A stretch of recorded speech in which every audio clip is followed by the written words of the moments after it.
नमस्कार मित्रांनो, बुलढाणा मराठी या आपल्या मराठमोळ्या यूट्यूब चॅनलमध्ये तुम्हा सर्वांचं पुन्हा एकदा हार्दिक स्वागत.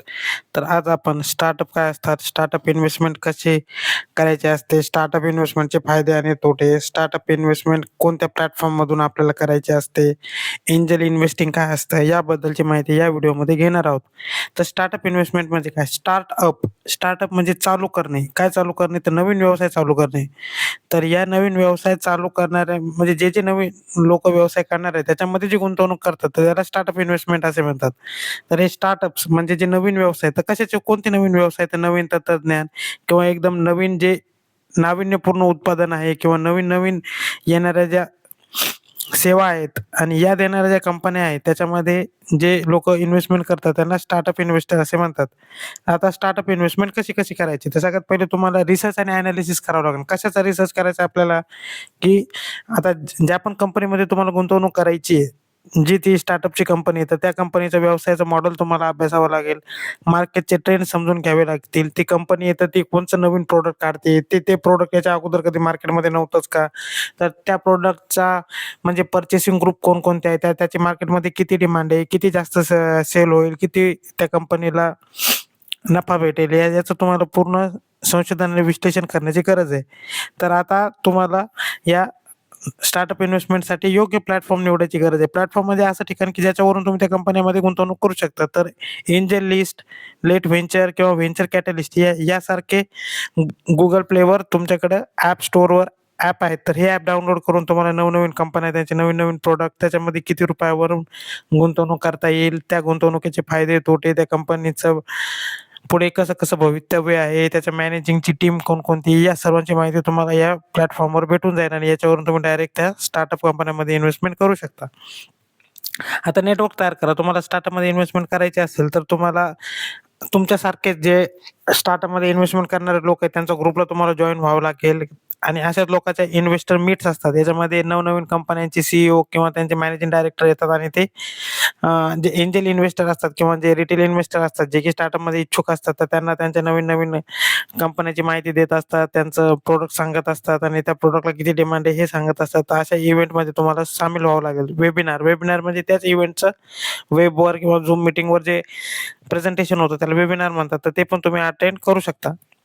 आता त्या कंपनीची तुम्हाला लीगल आणि फायनान्शियल ड्यू डिलिजन्स म्हणजे त्याची कायदेशीर आणि आर्थिक तपासणी करावं लागेल. त्या कंपनीचे फायनान्शियल मॅनेजमेंट कसं आहे, त्या कंपनीचा वित्तीय अहवाल कसं आहे, त्याची कागदपत्रे कायदेशीर आहेत का नाही, त्याची जी वेबसाईट आहे ती लीगल आहे का नाही, ते जे त्यांनी नवीन प्रॉडक्ट किंवा सेवा काढलेली आहे ती इनलीगल तर नाही आहे ना, आणि त्या कंपनीच्या लीगॅलिटी याची सर्व बाबींची तुम्हाला तपासणी करावी लागेल.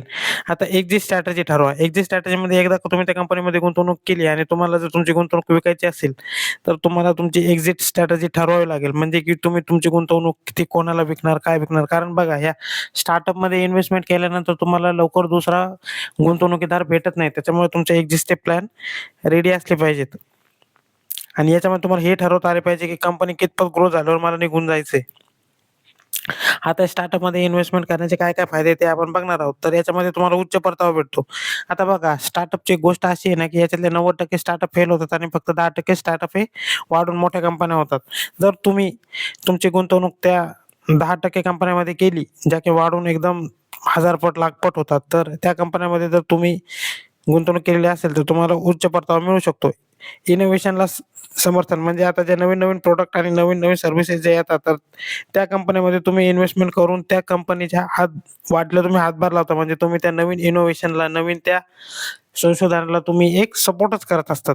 आता इक्विटी मालकी म्हणजे आता बघा, स्टार्टिंगला कंपन्या काय करतात, की आता कोणत्याही म्हणजे इन्व्हेस्टरकडून कंपन्या 2 प्रकारे पैसे घेतात. एक तर त्या बॉन्ड काढून म्हणजे कंपनीला कंपनीला तुम्ही कर्ज घेऊन किंवा कंपनीचे मालकी हक्क घेऊन. तर मोस्ट ऑफ कंपन्या त्यांचे मालकी हक्क म्हणजेच त्याचे शेअर देतात. तर याच्यामधून देशाची आर्थिक प्रगती व्हायला, नवीन-नवीन उत्पादन मार्केटमध्ये यायला आणि इकॉनॉमिक ग्रोथ व्हायला फायदा होतो. आता स्टार्टअप इन्व्हेस्टमेंटचे कोणकोणते तोटे आहे ते आपण बघणार आहोत. तर उच्च जोखीम बघा, याच्यामध्ये रिस्क खूप जास्त आहे. कशाची रिस्क? तर पैसा कमी होण्याची आणि पैसा डुबून जाण्याची रिस्क असते. तर बहुतांश स्टार्टअप हे अयशस्वी ठरतात. त्यांच्यामध्ये तुमचं लावलेलं भांडवल म्हणजे गमावण्याची शक्यता खूप जास्त असते. 90% स्टार्टअप हे फेल होतात. हा ना आर-बी-आयचा आणि सेबीचा डाटा आहे. की 90% स्टार्टअप हे फेल होतात आणि 90% जे ट्रेडर आहेत तर ते पण नुकसानच करतात. 90% स्टार्टअपही फेल आहे, तर 90% जे ट्रेडर आहेत ते पण फेलच आहेत. फक्त याच्यामध्ये लाँग टर्म इन्व्हेस्टमेंट आणि लाँग टर्म इन्व्हेस्टर यांनीच या मार्केटमधून पैसे कमवलेले आहेत.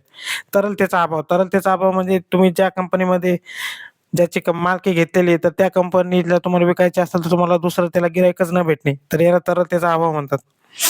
कारण तरलतेचा अभाव ह्या नवीन कंपन्यांमध्ये जास्त दिसून येतो आणि ज्या मोठमोठ्या कंपन्या शेअर मार्केटमध्ये पहिलेच लिस्टेड आहेत, त्याच्या बाबतीत तुम्हाला लिक्विडिटीचा काही इश्यू येत नाही. इक्विटी डायल्युशन म्हणजे याच्यामध्ये काय आहे, की तुम्ही एका प्राइसला जर ती कंपनी घेतली आणि आता जी उरलेली जी कंपनी आहे, तर ते मग तो जर इन्व्हेस्टर दुसऱ्या कमी किमतीमध्ये जर त्याने शेअर विकले, तर मग तुमचं इक्विटी डायल्यूट होऊन जाते. नियम आणि अटीच्या अडचणी याच्यामध्ये काही आता नवीन-नवीन सरकारचे ध्येय धोरणे त्या स्टार्टअपच्या रिलेटेड कंपन्याच्या बिझनेस मॉडेलवर पण परिणाम करून त्याच्यातलं तुमचं बिझनेस आहे तो अफेक्ट होऊ शकतो.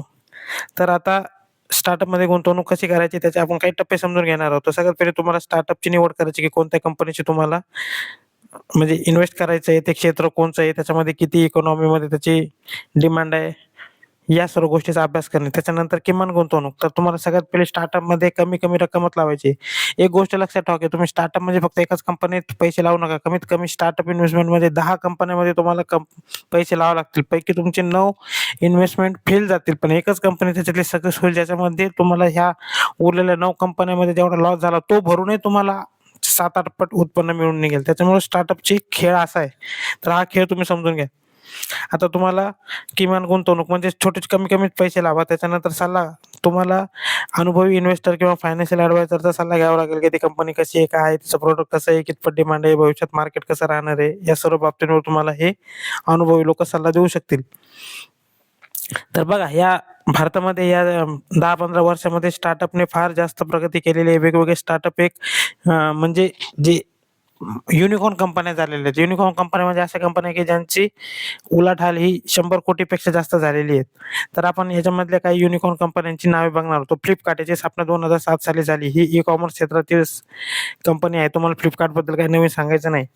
तर ही कंपनी सगळ्यात पहिले जेव्हा आली होती, तर त्यावेळेस ती $16 अब्ज होती आणि आता तिची किंमत $20 अब्ज पेक्षा जास्त झालेली आहे. पेटीएम तर पण सगळ्यांना माहीतच आहे. ते स्कॅन करून पैसे द्यायचं. ते 2010 साली आलं होतं. त्यावेळेस त्यांनी 2 अब्ज वर ते लिस्टेड झालं होतं आणि आता त्याची किंमत $20 अब्ज झालेली आहे. आपण आता पेटीएमची शेअरची किंमत दिवसेंदिवस कमी होतीये. ओला ही टॅक्सीवाली कंपनी आहे. तर ही कंपनी 2019 साली आली होती. त्यावेळेस 6.2 याच्यावर त्या कंपनीने लिस्टिंग केलं होतं आणि गुंतवणूकदारांना चांगला परतावा मिळाला होता. बायजूस ही टीचिंग करणारी म्हणजे ऑनलाईन क्लास घेणारी ही ॲप आहे. तर याचं मूल्यांकन आता $16.5 अब्ज झालेलं आहे आणि हे भारतातील सगळ्यात मोठं स्टार्टअप म्हणून वरती आलेलं आहे. Zomato याची स्थापना 2008 साली झाली. ही फूड डिलिव्हरी क्षेत्रातील कंपनी आहे. याची स्टार्टिंगची किंमत ही 2021 मध्ये 1.3 होती आणि आता सध्याची किंमत $8.6 अब्ज झालेली आहे. त्याच्यानंतर तुम्ही लक्षात धरणं हे महत्त्वाचं आहे, की स्टार्टअप गुंतवणूक करताना तुम्हाला उच्च जोखीम आहे, अनिश्चितता आहे आणि 90% स्टार्टअप फेल होतात. ह्या सगळ्या निगेटिव्ह बाबी आहेत. परंतु एक कंपनी तुम्हाला ह्या 9 कंपन्यांचं नुकसान भरून पण दुप्पट-तिप्पट परतावा मिळवून देते. त्याच्यामुळे तुम्ही मिनिमम 10 तरी स्टार्टअपमध्ये इन्व्हेस्टमेंट करा. आता स्टार्टअप इन्व्हेस्टमेंट आणि एंजल इन्व्हेस्टिंग याच्यातला काय-काय फरक असतो ते आपण बघणार आहे. तर एंजल म्हणजे काय असते परी. तर आता ते परी याच्याशी रिलेटेड कशी ते आपण बघणार आहोत. तर स्टार्टअप इन्व्हेस्टमेंट काय आहे, की स्टार्टअप इन्व्हेस्टमेंट तुम्हाला त्या कंपनीच्या कोणत्याही टप्प्यावर करता येते. पण एंजल इन्व्हेस्टिंग एकदम स्टार्टिंगच्या टप्प्यात करावं लागते. म्हणजे कंपनी नेमकीच बनायला लागली किंवा कंपनी जस्ट स्टार्टेड झाली त्यावेळी जे इन्व्हेस्टिंग केलं जाते त्याला एंजल इन्व्हेस्टिंग म्हणतात. एंजल म्हणजे नेमकंच त्या परी म्हणजे त्या कंपनीचा जन्म झालेला आहे त्यावेळेस. त्याला प्री सीड किंवा सीड इन्व्हेस्टमेंट असे पण म्हणतात. आता गुंतवणुकीचा टप्पा जसं आपण बघितलं स्टार्टअप इन्व्हेस्टमेंट तुम्ही स्टार्टअपमध्ये एकदम स्टार्टिंगचा पॉईंट, मिडल पॉईंट किंवा नंतर स्टार्टअप जसं ग्रो व्हायला त्या कोणत्याही पॉईंटला करू शकता. पण एंजल इन्व्हेस्टमेंट एकदम सुरुवातीच्या टप्प्यावर तुम्हाला करावे लागते. आता गुंतवणुकीचे प्रकार स्टार्टअप इन्व्हेस्टमेंटमध्ये व्हेंचर कॅपिटलिस्ट फर्म्स आणि प्रायव्हेट इक्विटी सहभागी होतात आणि एंजल इन्व्हेस्टिंगमध्ये उद्योगपती आणि वैयक्तिक गुंतवणूकदार सहभागी घेतात. आता हे व्हेंचर कॅपिटलिस्ट म्हणजे एकदम मोठमोठे लोक, HNIs लोक, त्यांच्याकडे जे प्रचंड पैसा असतो 8-10 करोडपेक्षा जास्त. आणि आता भांडवल रक्कम तर स्टार्टअप इन्व्हेस्टमेंटसाठी खूप खूप मोठ्या प्रमाणात रक्कम लागते. $1 मिलियन किंवा त्याच्यापेक्षा आणि एंजल इन्व्हेस्टमेंटसाठी कमी रक्कम लागते. $10,000 ते $50,000 पर्यंत पण तुमची एंजल इन्व्हेस्टमेंट होऊ शकते. त्याच्यानंतर जोखीम आणि परतावा. स्टार्टअप इन्व्हेस्टमेंटमध्ये कमी जोखीम आणि परतावा तुलनेने स्थिर असतो आणि एंजल इन्व्हेस्टिंगमध्ये जोखीम खूप जास्त आहे आणि मोठ्या परताव्याची शक्यता पण जास्त आहे. जेवढा जास्त रिस्क तेवढा जास्तच रिवॉर्ड. रिस्क आहे तो इश्क आहे. मग असंच आहे ते. आणि रिस्क कशाची आहे तर कॅपिटल कमी होण्याची आणि तुमचा पैसा डुबून जाण्याची. मग ती रिस्क पाहिजे. आता व्यवसायातील सहभाग. स्टार्टअप इन्व्हेस्टमेंटमध्ये गुंतवणूकदारांना व्यवसायात मर्यादित सहभाग असतो. पण एंजल इन्व्हेस्टमेंट हे एकदम स्टार्टिंगमध्येच त्या कंपनीचे इन्व्हेस्टमेंट करतात. त्यामुळे ते त्या कंपनीला व्यावसायिक मार्गदर्शनही करू शकतात आणि त्यांच्या वाढीमध्ये सक्रिय सहभाग घेतात. तर मित्रांनो, अशा प्रकारे या व्हिडिओमध्ये आपण स्टार्टअप काय असतात, स्टार्टअपमध्ये इन्व्हेस्टमेंट कशी करायची, स्टार्टअपमध्ये इन्व्हेस्टमेंट करण्याचे प्लॅटफॉर्म, स्टार्टअपमध्ये इन्व्हेस्टमेंट करण्याचे म्हणजे फायदे आणि तोटे, स्टार्टअप कितपत सक्सेस होतात, स्टार्टअप इन्व्हेस्टमेंट आणि एंजल इन्व्हेस्टमेंट याच्यामधील फरक, या सर्व बाबी या व्हिडिओमध्ये पाहिलेला आहे. तर हा व्हिडिओ तुम्हाला आवडला असल्यास या व्हिडिओला लाईक करा, शेअर करा, कमेंट करा आणि आपल्या बुलरन मराठी या यूट्यूब चॅनलला सबस्क्राईब करा. धन्यवाद.